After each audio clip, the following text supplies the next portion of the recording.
everyone, welcome back to my YouTube channel AG History Companion. So without wasting any time, let's start our first chapter of first part of book Themes in Indian History, Bricks, Beads and Bones, the Harappan Civilization. So the topics that we are going to cover in this video are Introduction, Beginnings, Subsistence Strategies, इसका एक सब topic भी है Agriculture Technologies, next one is Mohenjodaro a planned urban centre. इसके 3 सब topics हैं, laying out drains, domestic architecture and the citadel. Fifth one is tracking social differences, इसके 2 सब टॉपिक्स हैं, burials and looking for luxuries. And last one is finding out about craft production, इसका एक ही सब टॉपिक है, identifying centres of production. So our first topic is introduction. इसमें से एक ही क्वेश्चन निकलेगा, that is what do you mean by term culture. तो इसके 4 पॉइंट्स बनाए हैं मैंने. फर्स्ट वन इज़ कल्चर, इसमें डेफिनेशन देनी है. Second one is style, style को डिफाइन करना है. Third one is other culture. एक तो हो गया हरप्पन कल्चर, और उसके हरप्पन कल्चर बेसिकली हम इसमें स्टडी करने वाले हैं. हरप्पन कल्चर के अलावा भी कुछ अदर कल्चर्स होंगे, तो इस पॉइंट में उसको एक्सप्लेन करेंगे एंड हरप्पन कल्चर को डीप में एक्सप्लेन करेंगे. सो रिमेंबर, अगर ये क्वेश्चन 3 मार्क्स के अकॉर्डिंग आता है तो आप इन सब पॉइंट्स को 1-1 मार्क्स के अकॉर्डिंग एक्सप्लेन कर दो. अगर बाय चांस 8 में आ जाता है, वैसे ये क्वेश्चन इतना इंपॉर्टेंट नहीं है, अगर बाय चांस आ जाता है 8 मार्क्स के अकॉर्डिंग, तो आप इन सब पॉइंट्स को 2-2 मार्क्स की एक्सप्लेनेशन दे सकते हैं, ताकि मतलब 8 मार्क्स के लिए इनफ रहे पॉइंट्स आपके. सो फर्स्ट कल्चर, पहले हम कल्चर देखते हैं. What is culture? A group of objects found together within a specific geographical area and period of time. तो basically objects refers to man made things and artefacts, because मगर उस time पे machines नहीं होती थी, सब कुछ man ही बनाते थे. तो objects, man made things and artefacts are all equal at that time. अब की बात नहीं, उस टाइम की बात कर रहे हैं. तो a group of objects found together, objects that are found together, but there are some conditions are that they are found in a specific geographical area and specific period of time, कि उनकी एक location, particular location पे मिले होने चाहिए वो objects, and particular time period होना चाहिए उन ऑब्जेक्ट्स का, ऑन फाउंड टुगेदर. सो अगर हम इसमें एग्जांपल देना चाहें तो हम हरप्पन कल्चर का एग्जांपल दे सकते हैं. तो उसमें पर्टिकुलर लोकेशन क्या रहेगी, इंडस रिवर के आसपास के areas, like Pakistan, Gujarat and Afghanistan, Jammu Kashmir also. And period of time क्या रहेगा हरप्पन कल्चर का, 2600 BC to 1900 BC approx. So next one is style.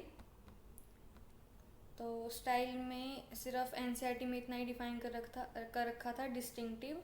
But if you want to expand its explanation, you can do it yourself. Next one is other cultures. Other cultures में मैंने बताया जैसे कि Harappan culture के अलावा कुछ और कल्चर्स भी थे, that are earlier culture and later culture. So earlier culture were known as early Harappan and later culture were known as late Harappans. So let us deeply learn about Harappan culture. So Harappan culture के 5 सब points हैं.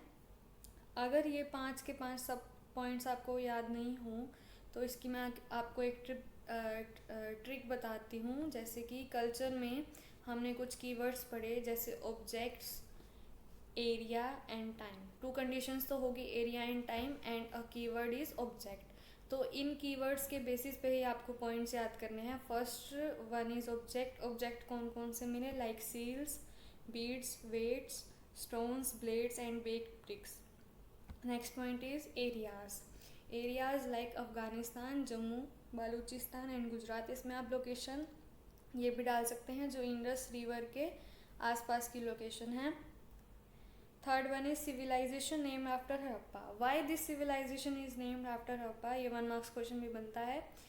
Because Harappa was the first site, Harappa पहली site थी where this unique culture identified, जहाँ पे ऐसा unique culture मिला था. तो फर्स्ट साइट के बेसिस पे ही इन्होंने सिविलाइजेशन का नाम रख दिया, that is Harappan civilisation. Next one is civilisation. हाँ, पीरियड ऑफ टाइम आ गया ना. Civilisation dates between approx 2600 and 1900 BCE. Last point is Harappan civilisation is also called mature Harappan culture. Harappan civilisation को मैच्योर हड़प्पन कल्चर भी कहा जाता है to distinguish from other culture. अब सारे हड़प्पन हड़प्पन हो गए, अर्ली हड़प्पन, लेट हड़प्पन और ये भी हड़प्पन। तो to distinguish Harappan culture from early Harappan and late Harappan, it is also known as mature Harappan culture. So our next topic is beginnings. तो इसमें से एक स्टेटमेंट मिली है मुझे, मतलब सीबीएसई बोर्ड कहीं से भी क्वेश्चन दे देता है, तो एनसीईआरटी में से अगर ये स्टेटमेंट उठा के दे दी जाए और आपको बोलो एक्सप्लेन इट। सो स्टेटमेंट में क्या बोल रखा है, there were several archaeological cultures in the region prior to the mature Harappan. Mature Harappan से पहले सेम रीजन में कुछ अदर कल्चर्स भी थे जो भी हमने रीड किया, जैसे early culture and Harappan culture, वो तो हमें पता ही है, बट उनके प्रूफ्स क्या हैं कि वो कल्चर थे रियली में। मतलब कुछ एविडेंसेस होते हैं ना जिसके बेसिस पे आर्कियोलॉजिकल एविडेंसेस होते हैं, जिनके बेसिस पे आर्कियोलॉजिस्ट ये कहते हैं कि मैच्योर हड़प्पन से पहले भी कुछ और कल्चर्स थे। तो वो अब हम स्टडी करेंगे। सो first point is culture associated with. तो इस पॉइंट में ये डिफाइन किया जाएगा कि कल्चर किससे एसोसिएट हुआ था।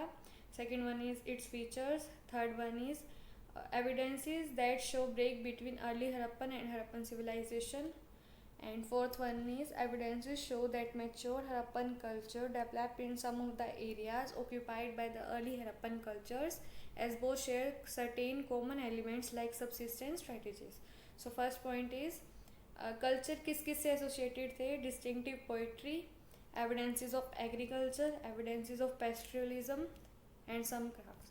तो जो ये cultures थे ये किन किन से associated थे, poetry, agriculture, pastoralism and crafts. Next point is features. इन कल्चर के फीचर्स क्या थे, small settlements and no large buildings.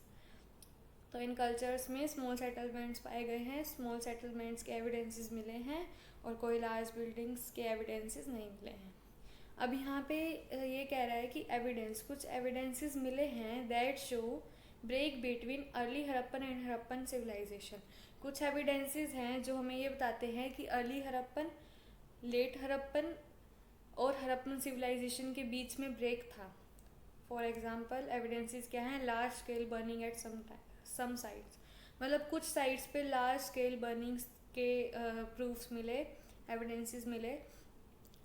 For example early Harappan culture हमने आइडेंटिफाई किया, मतलब अर्ली हड़प्पन कल्चर था, फिर उसके बाद कुछ बर्निंग्स हो गई, मतलब वहाँ पे किसी नेचुरल डिज़ास्टर की वजह से आग लग गई। फिर लेट हड़प्पन कल्चर आया, फिर वहाँ पे भी शायद आग लग गई, उसके बाद फिर हड़प्पन सिविलाइजेशन आया।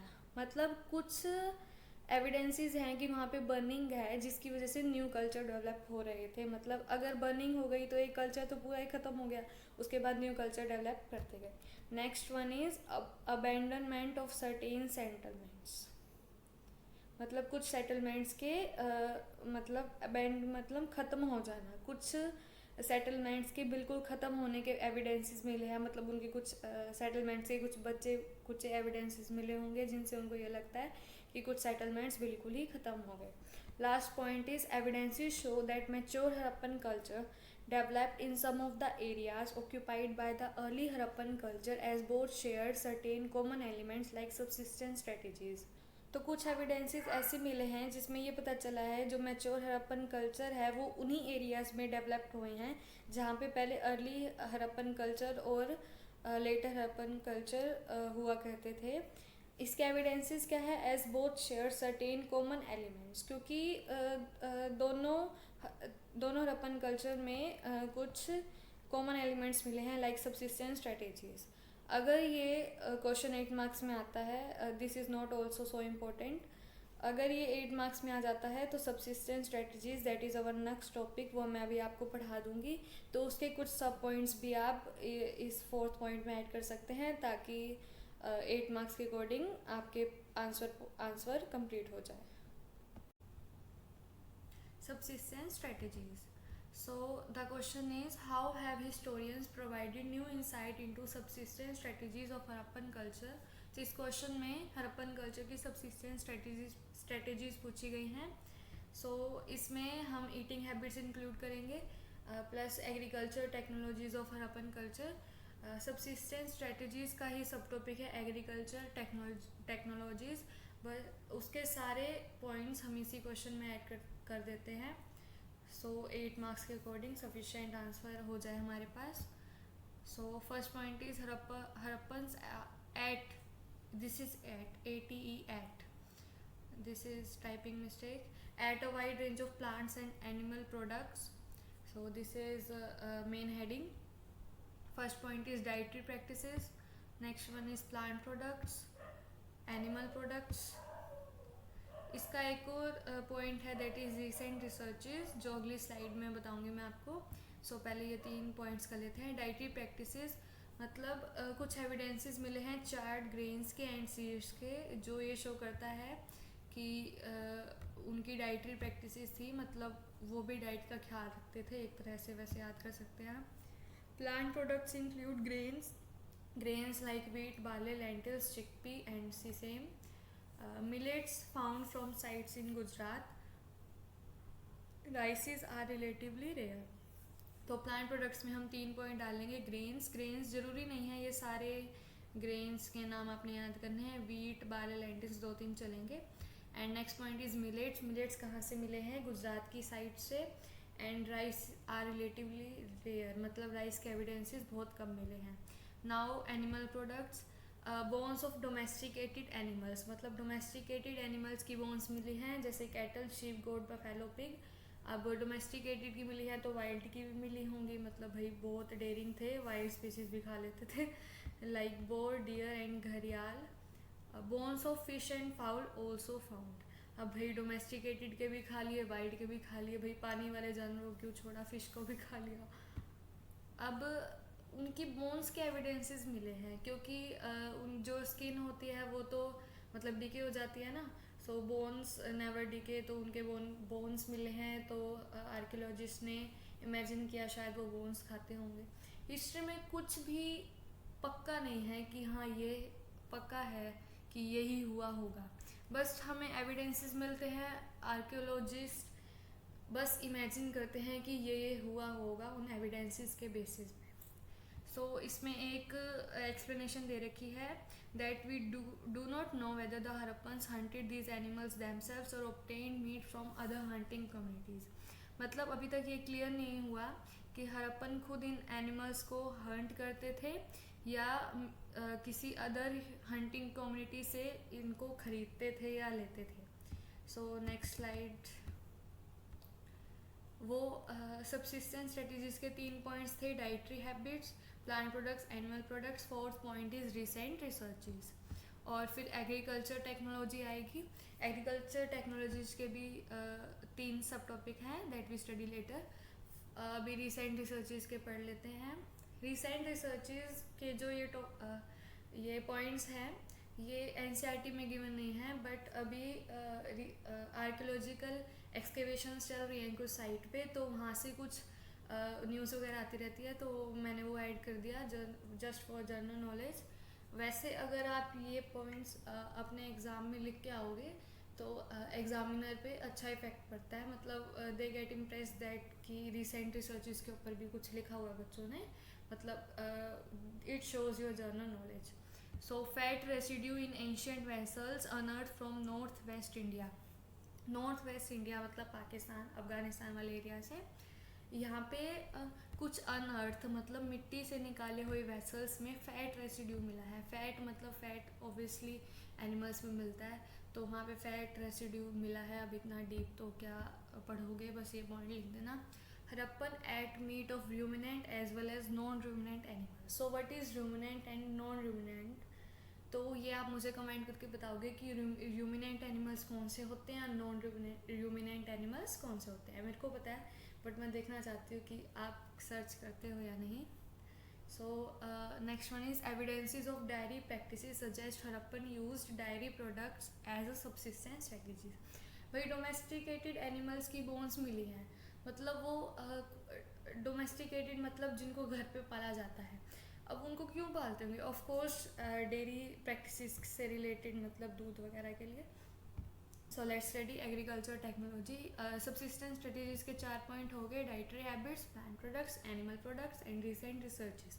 सो अब एग्रीकल्चर टेक्नोलॉजीज का सब टॉपिक है, but as this is 8 marks question, so we will include it in same question.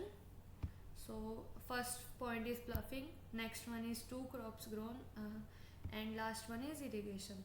मतलब प्लफिंग के एविडेंसेस मिले हैं और ये भी एविडेंसेस मिले हैं कि 2 क्रॉप्स ग्रो करते थे वो, जैसे अब भी कई जगह करते हैं। And last one is irrigation. Ploughing मतलब सील्स वगैरह जो मिली है ना, अभी हमने ऑब्जेक्ट स्टडी किए कि हरप्पन कल्चर के ऑब्जेक्ट्स मिले हैं लाइक सील्स, स्कल्पचर, तो उनमें बुल और ऑक्सन की रिप्रेजेंटेशंस थी। मतलब ये सजेस्ट करता है कि वो बुल को जानते थे या फिर ऑक्सन यूज फॉर प्लफिंग। मतलब अगर उन्होंने उनकी रिप्रेजेंटेशन कर रखी है किसी चीज़ पे, मतलब किसी पर्पस के लिए, मतलब कि या तो वो उसको जानते होंगे या वो प्लफिंग के लिए यूज़ होते होंगे। Next point is terracotta model of प्लफ। What is terracotta? Terracotta means अगर हम किसी गीली मिट्टी से किसी चीज़ फिगर वगैरह बनाते हैं तो गीली उसको सुखा देते हैं, पका देते हैं, जब वो पक जाती है that is known as terracotta models. So terracotta models of plough found at Cholistan and Banawali. Next one is evidences of ploughed fields at Kalibangan. सो 2 crops were grown at that time. The field had 2 set of furrows at right angles to each other, means 2 crops were grown together. मतलब right angle पे किसी field को divide किया जाता था, मतलब 2 parts हो गए, तो this suggest that 2 crops were grown together. Next one is irrigation. Harappan sites located in semi-arid land, so irrigation required for agriculture. मतलब इंडस रिवर के आसपास की लोकेशन थी हरप्पन कल्चर की, बट ये तो नहीं है कि ना कि हर जगह ही पानी मिलेगा। तो हरप्पन की कुछ sites located in semi arid lands, so उनको ये लगता था कि irrigation also required for agriculture. Next one is traces of canal have been found at Harappan sites of शोटू घाई, अफगानिस्तान। कुछ ट्रेसेस मिले हैं कैनाल्स के, शोटू घाई एक साइट है अफगानिस्तान में। अब कैनाल के मिले हैं तो भाई वेल के भी मिलेंगे। Likely water drawn from wells was use for irrigation, मतलब उनको अब ये भी लगने लगा कि वेल्स भी होंगे और उसमें से जो पानी निकाला जाता था that was also use for irrigation. Next point is water reservoirs found in Dholavira Gujarat use to store water for agriculture. मतलब water reservoir is a tank, मतलब that is use to store water for agriculture. Dholavira Gujarat में इसके evidences मिले हैं। अब store करते होंगे तो स्टोर अदर पर्पसेस के लिए भी यूज़ करते होंगे, बट एग्रीकल्चर के लिए भी करते ही होंगे। Next topic is Mohenjodaro, a planned urban centre laying out drains. तो इसका एक सब टॉपिक है लेइंग आउट ड्रेन्स। इसमें से क्वेश्चन निकलता है that is describe briefly the drainage system of Harappan sites. So इसमें ड्रेनेज सिस्टम के बारे में बताना है। First point is grid pattern. Grid pattern means at right angles. Second one is house planning, मतलब ड्रेनेज सिस्टम और ड्रेनेज सिस्टम के लिए हाउस प्लानिंग कैसे की जाती थी। Third one is domestic waste. अब ड्रेनेज सिस्टम में वेस्ट भी होता है तो डोमेस्टिक वेस्ट को कैसे प्लान किया जाता था। Fourth one is main channel, कि ड्रेनेज सिस्टम के मेन चैनल के बारे में पढ़ेंगे। And fifth topic is hygiene and cleaning. So grid pattern, roads and streets were laid out along an approximate grid pattern intersecting at right angles. मतलब roads और जो streets थे वो ग्रिड पैटर्न में बने हुए थे, intersect each other at right angle. तो पहले रोड एंड स्ट्रीट्स बनाए जाते थे, streets with drains laid out first, मतलब रोड्स एंड स्ट्रीट्स पहले राइट एंगल पे बनाए जाते थे with drains laid out first, and then house is built along them. मतलब उनकी प्रायोरिटी देखो, पहले वो ड्रेन्स बनाएंगे उसके बाद हाउस की प्लानिंग होगी। Next one is domestic waste. अब घर डोमेस्टिक वेस्ट भी फ्लो होता था स्ट्रीट ड्रेन्स में। सो उसकी क्या प्लानिंग थी टू, अगर किसी हाउस को अपना डोमेस्टिक वेस्ट फ्लो करना है स्ट्रीट ड्रेन्स में, तो every house needed to have at least one wall along a street, मतलब स्ट्रीट के साथ हर हाउस को एटलीस्ट वन वॉल देनी होती थी। So next one is main channel. जो ड्रेनेज सिस्टम का मेन चैनल होता था that was made of bricks, मतलब ब्रिक्स से बना होता था, set in mortar. So hygienic conditions and cleaning के भी कुछ पॉइंट्स हैं, 5-6 पॉइंट्स, वो भी पढ़ लेते हैं.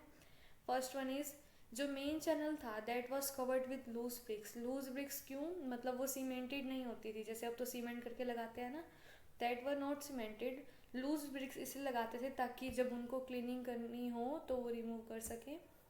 Next one is house drains first emptied into a sump or cesspit into which solid waste settled while wastewater flowed out into the street drains.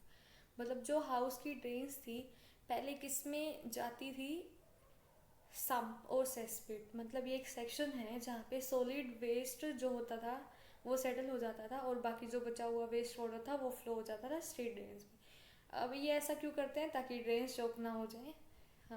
अभी भी ऐसा होता है. So very long drainage channels were provided eight intervals with sums for cleaning. मतलब जो drainage channels थे वो बहुत लॉन्ग होते थे और इंटरवल्स पे कुछ सेक्शंस होते थे जो भी पता है सम्स होते थे that were use for cleaning. मतलब वहाँ पे सॉलिड वेस्ट सेटल हो जाता था और वहाँ पे जो लूज ब्रिक्स से कवर किया जाता था और उनको रिमूव कर लेते थे और वो फिर क्लीन करके उनको वापस कवर कर देते थे. Next point is little heaps of material found lying alongside drainage channel which show debris not always carted away when the drains was cleared. Waste material के जो हीप्स हैं वो पड़े हुए मिले हैं अलॉन्ग साइड ड्रेनेज चैनल्स. मतलब drainage channels के साइड में वेस्ट मटेरियल के हीप्स पड़े हुए मिले हैं, जिसका मतलब कि जो डेब्रिस मतलब वेस्ट था नॉट ऑलवेज कार्टेड अवे, मतलब वो हम हमेशा उठा के जैसे किसी खाले गड्ढे में फेंकते जाते हैं, वो हमेशा कार्टेड अवे नहीं किए जाते थे, लेकिन ड्रेन्स क्लियर होती थी. इसका एविडेंस ये डेब्रिस से पता चलता है कि ड्रेन्स क्लियर की जाती थी. Next one is drainage system were not unique to larger cities but were found in smaller settlements. कि जो ये ड्रेनेज सिस्टम थी ज़रूरी नहीं है कि ये बात नहीं है कि ये सिर्फ लार्जर सिटीज़ में मिली थी but they were also found in small settlements. For example Lothal is an example of small settlement. Houses were built of mud bricks. Lothal में कुछ हाउसेज मड ब्रिक्स के बने हुए मिले हैं, लेकिन drains were made of burn bricks. मतलब उनकी प्रायोरिटी देख रहे हो आप कि वो ज़्यादा प्रायोरिटी हाइजीनिक कंडीशंस को दे रहे हैं कि हाउस जिस घर में रह रहे हैं वो तो मड ब्रिक्स के बने हुए हैं, लेकिन जो ड्रेन्स जहाँ जो हमारी क्लीनिंग मतलब अगर वो ओपन वगैरह रह जाए तो बहुत सारी बीमारियाँ फैल सकती हैं, तो वो उन्होंने बर्न ब्रिक्स के बनाए. दिस शोज देयर प्रायोरिटी, मतलब वो कितने हाइजीनिक कंडीशंस में रहते थे. सो next question is from the same topic but सब टॉपिक्स चेंज हैं. लास्ट क्वेश्चन में लेइंग आउट ड्रेन्स में से क्वेश्चन था. इसमें ओवरऑल क्वेश्चन है एक, that is how did the architectural features of Mohenjodaro indicate planning support your answer. कि जो मोहनजोदारो के कुछ आर्किटेक्चर फीचर्स हैं वो इंडिकेट करते हैं कि हड़प्पन कल्चर में प्लानिंग बहुत ज़्यादा थी, तो support your answer. First point is Mohenjodaro city. इसमें हम कुछ मोहनजोदारो सिटी के बारे में एक्सप्लेन करेंगे. Second is division of settlements. मतलब जो सेटलमेंट है ओवरऑल सेटलमेंट वो 2 पार्ट्स में डिवाइड होता था, सितादल एंड लोअर टाउन. पहले ये 4 पॉइंट्स पढ़ लेते हैं, बाकी नेक्स्ट स्लाइड में कवर करेंगे. सो मोहनजोदारो सिटी. मोहनजोदारो मतलब literary means places of dead. जो मोहनजोदारो वर्ड इसका मीनिंग है places of dead. Next point is situated on the bank of river Indus in Larkana district of Sindh now in Pakistan. ये तो आपको पता ही है कि सारे रिवर इंदस के बैंक पे सिचुएटेड है, but this is situated in Larkana district of Sindh now is in Pakistan. अब डिवीजन ऑफ सेटलमेंट की सेटलमेंट कैसे डिवाइड कर रखा था, तो डिवाइडेड इनटू 2 सेक्शन. सिटेडल मतलब स्मॉलर मतलब surface area wise smaller but higher मतलब कि भाई ऐसे हाइट में हायर था. एंड लोअर टाउन लार्जर मतलब सरफेस एरिया में लार्जर था बट लोअर मतलब हाइट में नीचे था. सो सिटेडल के फीचर्स पढ़ते हैं. Buildings were constructed on mud bricks platform. मतलब अब ये पता है सिटेडल हायर था तो नीचे पहले मड ब्रिक्स प्लेटफॉर्म था, उसके ऊपर बिल्डिंग्स कंस्ट्रक्ट की गई थी. Next point is walled means physically separated from the lower town. Walled मतलब जैसे किले नहीं बना देते कि मतलब चारों तरफ सिटेडल को वोल्ड कर रखा था, मतलब इसको फिजिकली सेपरेट कर रखा था लोअर टाउन से. लोअर टाउन वोल्ड, लोअर टाउन भी वोल्ड था.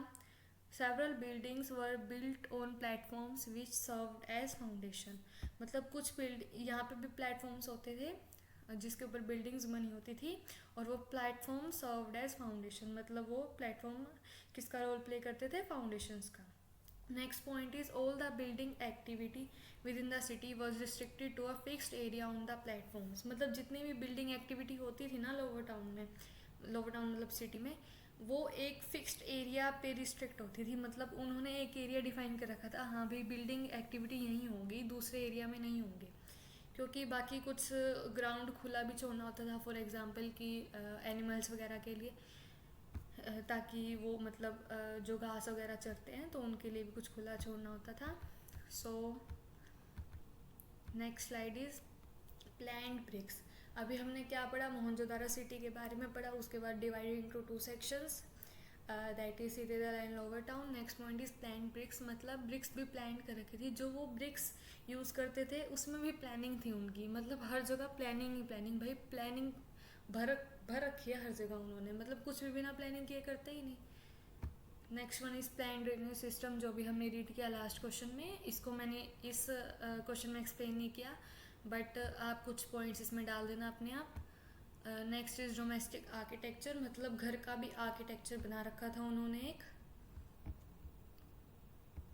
Next one is warehouse and एक ग्रेट बाथ. मतलब ये दो चीज़ें हैं, warehouse and great bath, जो सिटेडल में पाई गई हैं. मतलब सिटेडल में कुछ स्पेशल सेंटर्स मिले हैं जैसे warehouse and great bath. तो अभी प्लान ब्रिक्स के बारे में पढ़ते हैं. जो ब्रिक्स होती थी, बेक्ड ब्रिक्स, बेक्ड मतलब पकाई हुई, are of a standardise ratio, मतलब एक उनका स्टैंडर्ड रेशियो होता था. मतलब length is 4 times of height and breadth were 2 times of height. So plan drainage system, आप लास्ट क्वेश्चन में से कुछ पॉइंट्स निकाल सकते हो उसके. अभी हम डोमेस्टिक आर्किटेक्चर के बारे में पढ़ते हैं. डोमेस्टिक मतलब घर का क्या आर्किटेक्चर था. Residential buildings were centred on A courtyard with rooms on all sides. मतलब जो रेजिडेंशियल बिल्डिंग, मतलब जिन घरों में लोग रहते थे, सेंटर में एक कोर्टयार्ड होता था जहाँ पे सारी एक्टिविटीज़ होती थी, और चारों तरफ उनके रूम्स होता था. Next point is courtyard were centres of activities. मतलब कोर्टयार्ड एक्टिविटीज़ का सेंटर था, जैसे कुकिंग विविंग, मतलब जहाँ सारी घर की औरतें वगैरह बैठ के काम करती थी. Next one is privacy concern. अब हर किसी को अपनी प्राइवेसी चाहिए होती है, तो प्राइवेसी कंसर्न के लिए उनकी क्या प्लानिंग थी कि वहाँ पे कोई विंडोज़ नहीं थी वॉल्स में, मतलब ग्राउंड लेवल पे कोई विंडो नहीं थी वॉल्स पे. ऊपर अगर एक दो हायर लेवल होंगे तो वहाँ पे हो सकती है. और मेन एंट्रेंस, जो एक घर का मेन एंट्रेंस होता है ना, जैसे हमारा मेन एंट्रेंस होता है, उसमें क्या दिखती है, हमारी बरामदा दिखता है, मतलब सीधा कमरा नहीं दिखता जहाँ पे हम रहते हैं. वैसे the main entrance does not give a direct view of interior और द कोर्टयार्ड. मतलब जो मेन एंट्रेंस है वो वहाँ से डायरेक्ट व्यू नहीं दिखता था कोर्टयार्ड का. मतलब कुछ जैसे अभी हमारे यहाँ स्कूटी गेट खुलता है तो स्कूटीज़ वगैरह खड़ी होती है, तो वैसे ही डायरेक्ट व्यू नहीं मिलता, तो वहाँ भी डायरेक्ट व्यू नहीं होता था. Next point is every house had its own bathroom. मतलब हर हाउस के पास, भाई हाइजीनिक कंडीशंस, हर हाउस की खुद का बाथरूम होता था. पेव्ड विद ब्रिक्स, जो भी ब्रिक्स से बना हुआ था, with drains connected through the walls to street drains. अभी हमने लास्ट पढ़ा था कि भाई डोमेस्टिक वेस्ट फ्लो करने के लिए उनकी एक वॉल एटलीस्ट स्ट्रीट से लगी होनी चाहिए. तो वही with drains connected through the walls to street drains, मतलब वॉल्स के थ्रू स्ट्रीट ड्रेन से घर की ड्रेन्स कनेक्टेड होती थी. Next point is some have staircases. मतलब जैसे अभी हम नॉर्मल हाउसेज में होता है कि स्टेयर केसेज होते हैं सेकेंड स्टोरी या फिर छत पे जाने के लिए. मतलब ये इन सभी चीज़ों को हम अपनी डेली लाइफ से रिलेट कर सकते हैं. जो हमारे आसपास अभी है वही सेम पहले होता था. So many had wells in a room could reach from outside and perhaps use by passer by. मतलब कई घरों में ये भी देखा गया है कि एक रूम होता था जिसमें वेल होता था. मतलब वो रूम घर के अंदर नहीं होता था. मतलब अगर कोई बाहर से पासर बाय जा रहा है, मतलब तो वो अगर उसको पानी वगैरह चाहिए हो तो वहाँ से आके ले सकता है. मतलब वो घर के अंदर नहीं होता घर का ही पार्ट वो कमरा, लेकिन वो घर के अंदर नहीं होता. तो मतलब भाई ह्यूमैनिटी भी बहुत थी, पानी पिलाते थे आते जाते लोगों को. अ वेयर हाउस मतलब अ massive structure of which the lower brick portion remain and upper of wood decayed long ago. मतलब एक मासिव स्ट्रक्चर है। Warehouse is mostly use for storage. So जिसका लोअर पोर्शन जो ब्रिक से बना हुआ है वो तो अभी भी है, लेकिन अपर पोर्शन जो है वो वुड का बना हुआ था। So it decade long ago. तो इसी एक लाइन में तीन चीज़ें बता रखी है। सबसे पहले एक massive structure that is use for storage purpose. Second, इसके टू पार्ट्स होते थे, लोअर एंड अपर। लोअर किसका बना होता था? ब्रिक्स का। अपर किसका बना होता था? वुड्स का। लोअर पोर्शन अभी भी मतलब उनके एविडेंसेस अभी भी पड़े हैं, क्योंकि ब्रिक इतनी जल्दी डिके नहीं होती है और मतलब कुछ टूट फूट के मिट्टी बन जाती है, लेकिन कुछ तो पड़ी ही होंगी। और अपर जो वुड का बना था वो डिके हो चुका है। अब ग्रेट बाथ के कुछ फीचर्स पढ़ लेते हैं। Great Bath, a large rectangular tank surrounded by a corridor on all four sides. Length is equal to 12 meter, breadth is equal to 8 meter and height is equal to 2.4 meter. Great bath एक large rectangular tank की तरह था, मतलब एक corridor से surround किया हुआ था फोर साइड से, जिसकी length 12 metre, breadth 8 metre and height 2.4 metre थी। एक बहुत बड़ा रेक्टेंगुलर टैंक था, swimming pool types. So there were two flights of steps on the north and south leading into the tank. मतलब दोनों साइड से स्टेप्स होते थे, नॉर्थ से भी साउथ से भी। टू फ्लाइट मतलब दो सीढ़ियाँ होती थी टैंक के अंदर जाने के लिए। मतलब टैंक के अंदर जाने के लिए जैसे अंदर की तरफ सीढ़ियाँ होती है ना, वैसे वाली। Made water tight by setting bricks on edge using a mortar of gypsum. मतलब उसको वाटर टाइट बनाया गया था ताकि उसमें से पानी लीक ना हो। By setting bricks on edge, edge पे ब्रिक्स लगाई गई and using a mortar of gypsum. Gypsum जैसे अभी हम सीमेंट यूज़ करते हैं, उस टाइम जिप्सम यूज़ होता था। There were rooms on three sides in one of which was a large well. मतलब थ्री साइड्स पे रूम्स होते थे और एक साइड पे एक रूम में एक लार्ज वेल होता था, मतलब जिससे शायद पानी ट्रांसफ़र होता होगा मेरे हिसाब से। तो water from the tank flow into a huge drain. अब जो वाटर था टैंक से, मतलब जो मान लो ग्रेट बाथ किसी ने बात किया उसके अंदर, अब जो पानी मतलब डर्टी सा हो गया, तो वो कहाँ से निकाला जाता था? ह्यूज ड्रेन से निकाला जाता था। Next one is across a lane to the north lay a smaller building with 8 bathrooms, 4 on each side of corridor with drains from each bathroom connected to a drain that ran along the corridor। भाई बहुत confusing है, but एक बार समझा देती हूँ। मतलब north की जो है ना, नॉर्थ वाली जो लाइन है ग्रेट बाथ की, वहाँ पे 8 बाथरूम्स होते थे, 4 on each side of corridor. मतलब 4 इस तरफ कॉरिडोर के, 4 उस तरफ।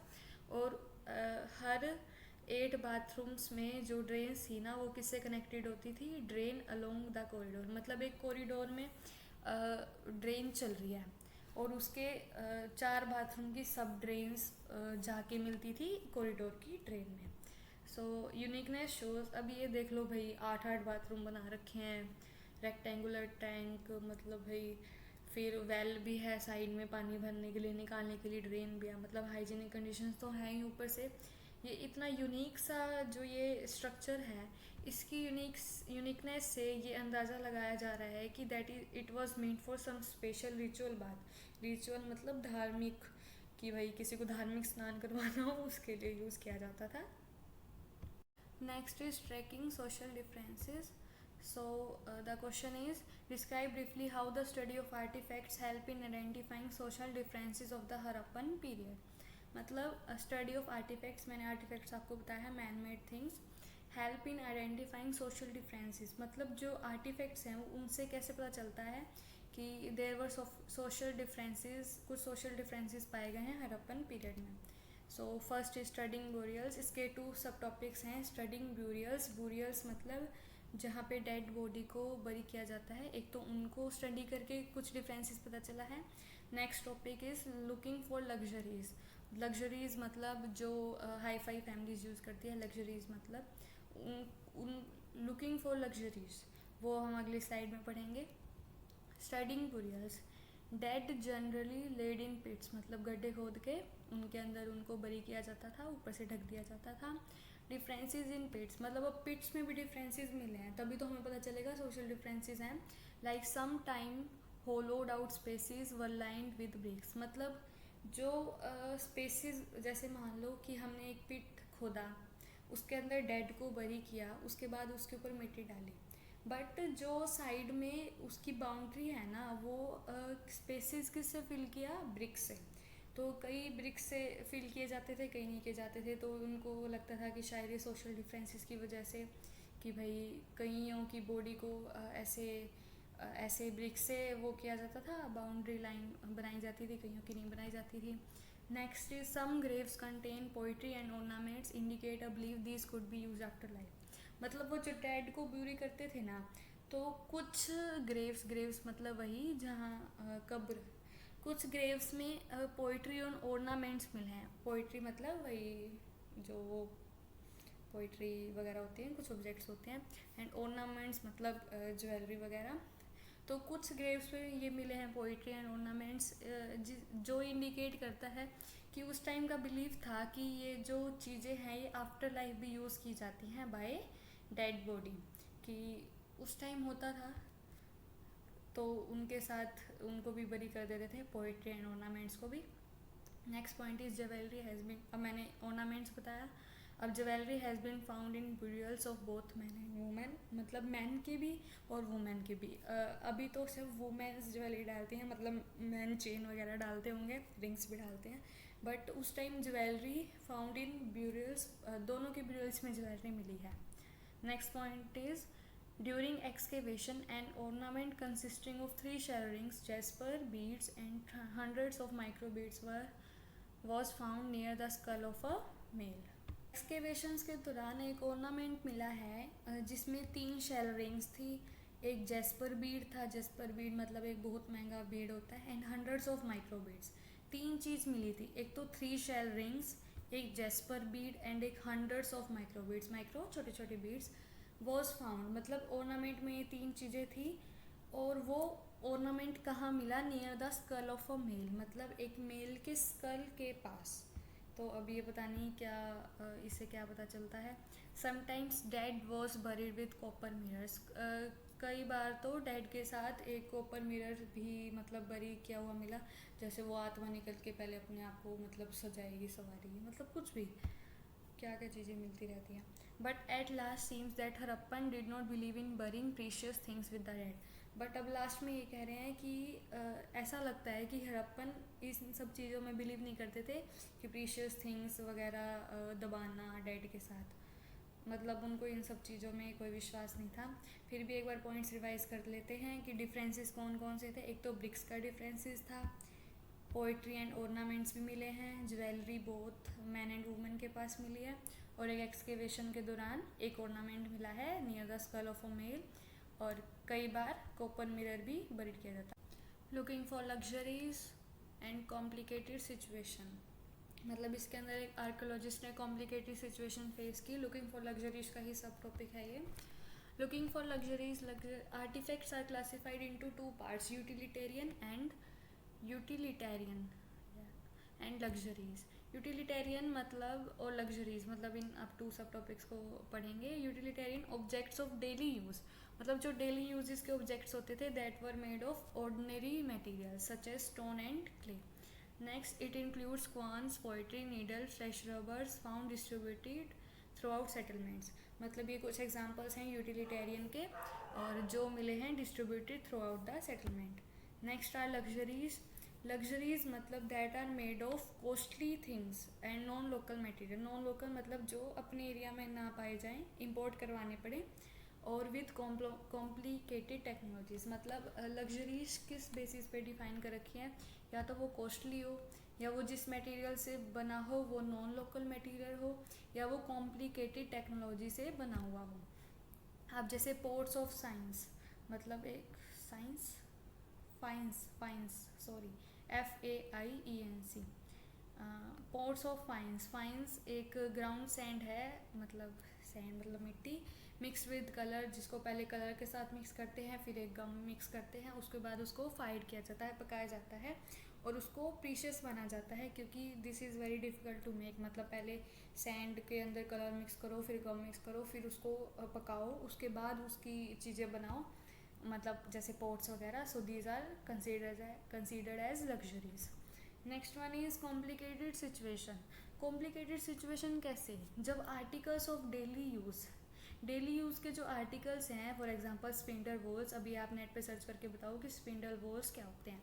एक तो रूमिनेंट कमेंट बॉक्स में बताना है क्या होता है, एक स्पिंडल वोल्स बताना है क्या होता है। जब डेली यूज़ के आर्टिकल्स होते हैं वो भी रेयर मटेरियल से बने लगे, सच एज फाइन्स। फाइन्स अभी हमने पढ़ा एक रेयर मटेरियल है। जब जो डेली यूज़ के आर्टिकल्स हैं वो भी रेयर मटेरियल से बनने लगे, अब हम उसको लग्जरीज में इंक्लूड करेंगे या यूटिलिटेरियन में। तो this is very complicated situation for archaeologist. Next complicated situation क्या है, और ये कहाँ पे पाए जाते थे, generally concentrated in large settlement, मतलब लार्ज सेटलमेंट्स में ज़्यादा मिले हैं, और rarely found in small settlements. Next is example miniature pots of wines used as perfume bottles found a Mohenjo-daro and Harappa, not from Kalibangan। मतलब इसके example क्या है, miniature pots of faience. Faience अभी हमने मटेरियल पढ़ा, यहाँ पे science लिखा हुआ है, it's a typing mistake. So faience के जो मिनिएचर पॉट्स हैं, पॉट्स मतलब एक बॉटल टाइप्स होती है that used as perfume bottles, वो परफ्यूम बॉटल्स ही यूज़ की जाती थी। वो कहाँ पे मिली हैं, large settlements like Mohenjodaro and Harappa. Small settlements में नहीं मिली, जैसे कि कालीबंगन। तो नेक्स्ट क्वेश्चन है, नेक्स्ट पॉइंट है, gold was rare and precious and old gold jewellery found at Harappan sites was recovered from hoards. मतलब गोल्ड रेयर था और प्रीशियस था उस टाइम पे भी, और जो भी गोल्ड ज्वेलरी मिली है वो हड़प्पन साइट से मिली है। कहाँ से मिली है, फ्रॉम होर्स, मतलब जैसे एक मटके के अंदर कोई ज्वेलरी वगैरह दबा के ज़मीन में दबा देते थे, मतलब वो उनके तरीके होते थे अपनी ज्वेलरी को सेफ रखने के, तो वहाँ से मिले हैं। So last topic is finding out about craft production. इसमें से बेसिकली 3 क्वेश्चन निकलेंगे, they are not very important but एक बार मैं करवा देती हूँ। First question is describe the techniques for making beads in Harappan civilisation. Beads बनाने की टेक्निक्स जो हड़प्पन सिविलाइजेशन के टाइम पे यूज़ की जाती थी। सबसे पहले मटेरियल कौन सा यूज़ होता था, सेकंड सीमेंटेड बीड्स, बीड्स को सीमेंट किया जाता था। Third one different shapes, fourth decoration, fifth is techniques for making beads were different according to material, मतलब मटेरियल अलग तो टेक्निक्स भी अलग। सो मटेरियल यूज, कौन कौन सा मटेरियल यूज़ किया जाता था, स्टोन्स लाइक कार्नेलियन, कार्नेलियन एक ब्यूटीफुल रेड कलर का स्टोन है। जेस्पर, अभी हमने लास्ट ट्रैकिंग सोशल डिफरेंसेस में पढ़ा था कि कौन सा सब टॉपिक था, आई थिंक स्टडिंग ब्यूरियल्स में एक ऑर्नामेंट मिला था ड्यूरिंग एक्सकेवेशन, हाँ वो जेस्पर बीड था ना, कि ऑर्नामेंट बना हुआ था वो जेस्पर बीड का। And crystal, quartz and steatite, ये कुछ स्टोन्स हैं। और बाकी material metals like copper, bronze, gold, shell, faience, terracotta और बर्न्ट क्ले, ये सभी आपको पता ही है, कॉपर, ब्रॉन्ज, गोल्ड। फेंस अभी हमने पीछे पढ़ा ही है, और टेराकोटा मैंने बता दिया, बर्न्ट क्ले जो मिट्टी को पका लिया जाता है। सीमेंटेड बीड्स, मतलब सम weights were made of two or more stones cemented together, some of stones with gold caps। मतलब कुछ वेट्स कैसे बनते थे, 2 या 2 से ज़्यादा स्टोन को चिपका के, सीमेंट मतलब सीमेंट की हेल्प से चिपका के, और some of stones with gold caps, और कुछ स्टोन्स कैसे चिपकाए जाते थे, गोल्ड कैप्स, मतलब उनकी गोल्ड की कैप्स लगा दी जाती थी उनके ऊपर। Different shapes were numerous like disc shaped, cylindrical, spherical, barrel shaped and segmented। Decoration जाती थी, some were decorated by incising your painting, मतलब कुछ तो पेंटिंग्स पेंट की हेल्प से डिज़ाइन डेकोरेट की जाती थी, और कुछ डिज़ाइंस उसके अंदर मतलब किसी शार्प चीज़ से बनाए जाते थे, so that designs were made on them, तो उससे वो डेकोरेटेड दिखता था। Techniques for making beads were different according to material, मतलब अभी हमने पढ़ा कि कुछ स्टोन मटेरियल से बनते थे, कुछ मेटल से बनते थे। तो फर्स्ट टेक्निक क्या है, स्टीटाइट, स्टोन का टाइप है स्टीटाइट, और एक है कार्नेलियन, मतलब स्टोन अगर कार्नेलियन का बना है तो उसकी अलग टेक्निक है, स्टीटाइट का बना है तो उसकी अलग टेक्निक है।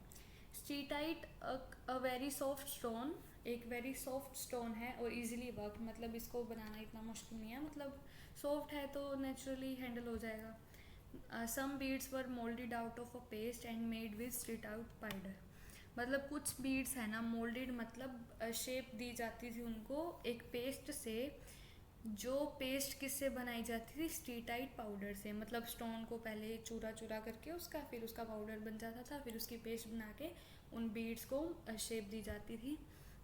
नेक्स्ट, इससे पेस्ट से वेराइटी ऑफ शेप्स दे सकते थे, like geometric, unlike the geometrical forms made of harder stones. मतलब ये एक बहुत ज़्यादा सॉफ्ट स्टोन है तो इनसे हम कोई भी शेप दे सकते थे, लेकिन जो हार्डर स्टोन होते हैं ना उसमें से सिर्फ हम जियोमेट्रिकल फॉर्म्स ही दे सकते हैं, इसमें हम अननोन कोई भी शेप दे सकते हैं। Carnelian, red colour of carnelian अभी हमने पढ़ा है, ब्यूटीफुल रेड कलर का एक स्टोन है। वाज ऑब्टेन्ड बाय, ये कार्नेलियन स्टोन कैसे बना, by firing the yellowish raw material, मतलब एक रो येलो कलर का एक रो मटेरियल होता है, पहले उसको फायर किया जाता है और फिर उससे बीड्स बनती है at various stages of production, मतलब इसके बहुत सारे स्टेज है प्रोडक्शन के। मतलब कॉर्नेलियन का रेड कलर कैसे ऑब्टेन किया जाता है, पहले वो येलो होता है, बस जब हम उसको फायर करते हैं तो वो रेड बन जाता है। Next is nodules were chipped in rough shapes and finally flaked into the final form, मतलब पहले वो रफ शेप्स में बनाए जाते हैं फिर फाइनली उनको फाइनल फॉर्म दे दी जाती है। नेक्स्ट इज ग्राइंडिंग, उसके बाद लास्ट स्टेप होते हैं ग्राइंडिंग, पॉलिशिंग, उसको पॉलिश करना, and drilling complete the process, ये 3 प्रोसेस से वो कंप्लीट हो जाते हैं। इतना डीप में जाने की जरूरत नहीं है, just remember the keywords, grinding, polishing, drilling, completed the process. So next question is, Chanhudaro almost exclusively devoted to craft production, ये एक स्टेटमेंट है जो इस टॉपिक में गिवन थी। This is not so important, फिर भी एक बार बता देती हूँ कि Chanhudaro almost exclusively devoted to craft production, मतलब चान्हो दारो एक साइट है that is devoted to craft production, मतलब वहाँ पे सारे क्राफ्ट प्रोडक्शन वाले काम किए जाते थे, तो इसके एविडेंसेस देने हैं। This is a tiny settlement as compare to Mohenjodaro almost exclusively devoted to craft production, this is heading. Next point is, it includes bead making, shell cutting, metal working, seal making and weight making. इनमें क्या क्या include था, सारे craft production से related work थे, तो bead making, shell cutting, metal working, seal making and weight making. तो सबसे पहले मेकिंग वाले याद कर लो, bead making, seal making and weight making, फिर shell cutting and metal working. Next one bead making अभी हम लास्ट क्वेश्चन में पढ़ के आए हैं, तो वहीं से कुछ पॉइंट्स आप ले सकते हो इसके। Specialised drills have been found at Chanhudaro, Lothal and more recently at Dholavira. अभी हमने लास्ट में कुछ कीवर्ड्स पढ़े थे, grinding, polishing and drilling, complete the process. Drilling एक कीवर्ड था, और कुछ साइट्स जैसे चान्हो दारो, लोथल एंड धोलावीरा पे स्पेशलाइज्ड ड्रिल्स मिले हैं, मतलब that is tool use in craft production. Drill एक टूल है जो क्राफ्ट प्रोडक्शन में काम आता है। Next are settlements near coast like Nageshwar and Balakot were specialise centres for making shell objects, include bangles, ladles and inlay, and then taken to other settlements. कुछ settlements है जैसे Nageshwar and Balakot that are mostly located in coastal region. अभी मैं आपको जब map वाली video share करूँगी तो उसमें मैं आपको इनकी लोकेशन बताऊँगी। तो ये दोनों जगह Nageshwar and Balakot both coast region में हैं। यहाँ पे क्या मिले हैं, ये कुछ स्पेशलाइज सेंटर्स हैं, जैसे नागेश्वर एंड बालाकोट, ये स्पेशलाइज सेंटर्स हैं किसके, शेल ऑब्जेक्ट्स के। शेल ऑब्जेक्ट्स कहाँ मिलते हैं, मेनली कोस्टल रीजन में मिलते हैं। शेल ऑब्जेक्ट्स कहाँ मिलते हैं, कोस्टल रीजन में। शेल ऑब्जेक्ट्स कहाँ मिलते हैं, कोस्टल रीजन में। So these were specialise centres of shell objects. और शेल ऑब्जेक्ट्स में क्या क्या आ जाएगा, जैसे bangles, ladles and inlay, and then taken to other settlements. उसके बाद मतलब वहाँ से बन के फिर दूसरे सेटलमेंट्स में इनको लेके जाया जाता है। Next one is finish products. Finish products जैसे beads from Chanhudaro and Lothal were taken to large urban centres such as Mohenjodaro and Harappa. जो प्रोडक्शन की साइट है वहाँ से अर्बन सेंटर्स में लेके जाते थे, इनको ट्रांसपोर्ट किया जाता था। तो इसमें 3-4 पॉइंट्स बने। सबसे पहले इसमें क्या क्या इंक्लूड हुआ, बीड मेकिंग कुछ पॉइंट्स आप डाल सकते हो। फिर स्पेशलाइज ड्रिल के एविडेंस मिले हैं, specialise centres for shell objects, और फिर फिनिश प्रोडक्ट्स ट्रांसपोर्ट किए जाते थे। Next question is about subtopic identifying centers of production. So question is how are the centers of craft production identified, कि craft production के centers को कैसे identify किया जाता था. सबसे पहले first main point is raw material, second one is tools and third one is unfinished objects. तो इन 3 मार्क्स क्वेश्चन है ये, तो इसके एक्सप्लेनेशन देख लेते हैं. Raw material such as stone nodules, whole shells and copper ore. मतलब रॉ मटेरियल जैसे स्टोन नोड्यूल्स, स्टोन के जो नोड्यूल्स होते हैं, होल शेल ऑब्जेक्ट्स होते हैं जो कोस्टल एरिया में पाए जाते हैं, उसके जो शेल मिले हैं, एंड कॉपर. मतलब ये सारे रॉ मटेरियल जहाँ जहाँ मिलते हैं ना, तो they are mainly the craft production centres. जैसे अभी हमने देखा कि स्पेशलाइज सेंटर्स थे शेल ऑब्जेक्ट्स के, जैसे नागेश्वर एंड बालाकोट, क्योंकि वहाँ पे रॉ मटेरियल मिलता था तो वहीं पे वो सेंटर्स बना लेते थे. तो first is raw material, second is tools. जहाँ पे टूल्स मिलते थे वहाँ पे भी सेंटर्स पाए गए हैं. टूल्स मतलब जैसे अभी स्पेशलाइज्ड ड्रिल्स वाला, स्पेशलाइज्ड ड्रिल्स कहाँ मिली हैं हमें, चान्होदारों में मिली हैं. तो जहाँ पे टूल्स के एविडेंसेस मिले हैं वहाँ भी क्राफ्ट प्रोडक्शन है. तो जहाँ जहाँ ये 3 चीज़ें मिली हैं, raw material, tools and unfinished objects, mainly craft production के सेंटर वहीं हैं. तो अनफिनिश ऑब्जेक्ट्स मतलब जब हम किसी चीज़ को बना रहे हैं और उसके बीच में यूज़ होने वाला मटेरियल, जैसे रिजेक्ट्स, जो बच गया, जिनको रिजेक्ट किया गया, या जो यूज़ होने के बाद जो वेस्ट मटेरियल रह गया, that one known as unfinished objects. तो ये 2 टाइप के हो गए. रिजेक्ट्स मतलब जिनको रिजेक्ट किया गया, मतलब क्वालिटी की वजह से, क्वांटिटी की वजह से, जिसकी वजह से रिजेक्ट किया गया कि भाई ये यूज़ नहीं होगा प्रोडक्शन में. और सेकंड वन वेस्ट मटेरियल, कि जो वेस्ट मटेरियल निकला. उसके बाद waste is one of the best indicator of craft work. For instance, if shell और stone is cut to make objects, then pieces of these material will be discarded as waste at the place of production. मतलब waste एक best indicator है craft work का. क्यों? क्योंकि जो shell और stones, जैसे शेल और स्टोन्स को काटा जाता है टू मेक ऑब्जेक्ट्स, तो जो बचे हुए, एक तो काट दिया, एक तो उसको शेप दे दी, और जो कट आउट ऑब्जेक्ट्स पीसीज रह गए उस मटेरियल में से, उसको हम वेस्ट कहते हैं. और वो कहाँ पे ही छोड़ दिए जाते हैं, at the place of production. तो जहाँ पे वेस्ट मटेरियल मिलता है वहाँ पे पता चल जाता है कि हाँ भाई यहाँ पे प्रोडक्शन हुआ है. Sometimes large waste pieces were used up to make smaller objects, but minuscule bits were usually left in work areas. कई बार जो लार्ज वेस्ट पीसीज होते हैं, मान लो कि हमने एक स्टोन से कुछ बनाया, ठीक है, उसके बाद जो उसका वेस्ट मटेरियल निकला, मान लो वो एक बहुत बड़ा पीस है, उसमें से भी कुछ निकल गया, तो मतलब लार्ज वेस्ट पीसीज भी कभी कभी काम आ जाते हैं टू मेक स्मॉलर ऑब्जेक्ट्स.